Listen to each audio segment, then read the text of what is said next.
in general, the real problem was something far more dangerous than leverage. For me, going through a bear market and sustaining 60 to 95% price decreases or even more for years, because the bear market may take 3 years or 4 years, just holding your bags for dear life, for me, that was not the best strategy either.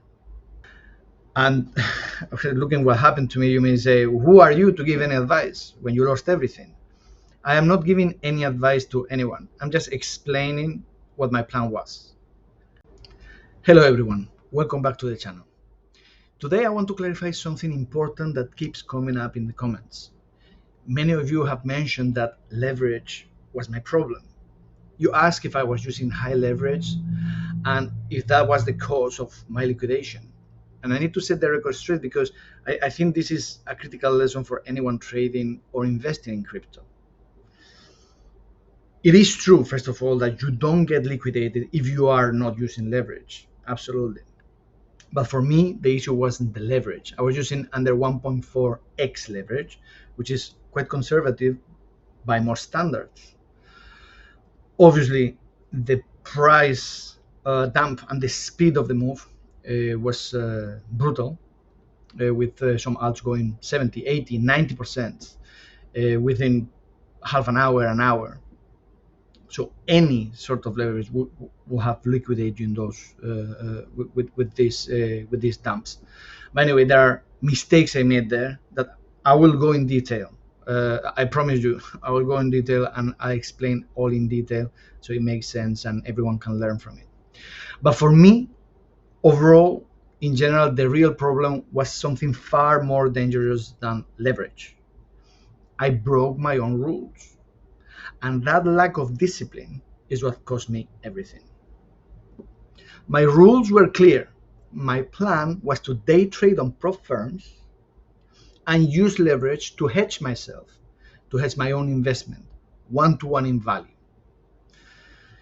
If I had stuck to this strategy, I would have never been liquidated.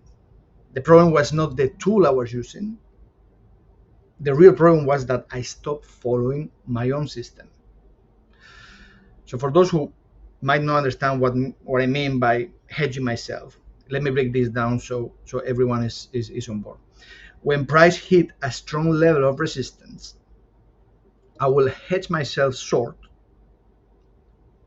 for the total amount in value of my holding one-to-one, which means that if the price declines, I preserve my capital because as the price goes down, my short position goes into profit.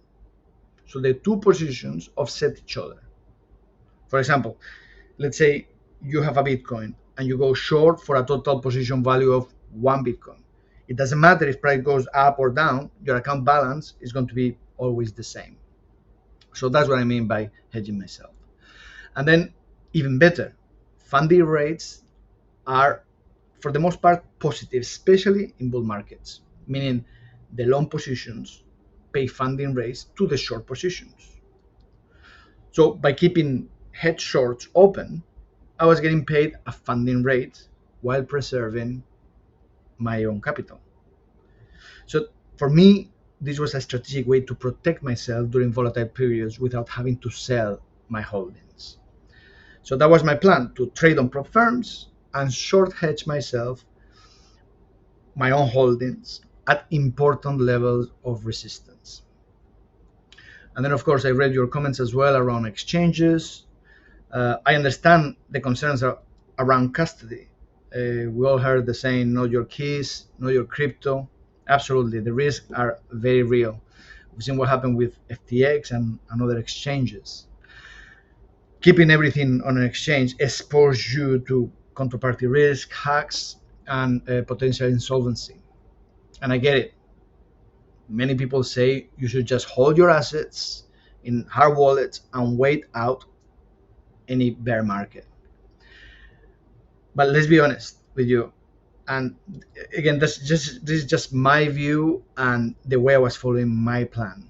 For me, going through a bear market and sustaining 60 to 95% price decreases or even more for years, because the bear market may take 3 years or 4 years. Just holding your bags for dear life, for me, that was not the best strategy either. So I set my plan to stay somewhere in the middle. So I was planning to move 2/3 of my assets to a hard wallet for security, and then short hedge myself 3 times on a reliable exchange to preserve my capital during the bear market, while getting paid those funding fees in the process. So that was my plan, combining the security of self-custody with the strategic advantages of risk management. And looking what happened to me, you may say, who are you to give any advice when you lost everything? I am not giving any advice to anyone. I'm just explaining what my plan was. And that in my case, leverage was not the issue. My issue was discipline. And not only on the plan, but on mistakes I made on the day everything happened. I don't think leverage is a black or white thing. Done the right way, with discipline and proper risk management, leverage can be very, very useful. It's not dangerous to use leverage, but it's dangerous is not having discipline, not having and following a plan. I believe still after everything that happened, because precisely I didn't follow, I still think that my plan was decent. The strategy made sense, but I didn't execute it. And here I am, and this is the reality I have to face today. As I said, I'll get more in detail about what went wrong for me and the mistakes I made in another video when I can look at the charts again without feeling nauseous about it, because right now I can tell you that I have aversion to the charts. That day will come, but I need a little bit more time. So I really hope when I do this video, it helps people making the right judgment to avoid these mistakes I made.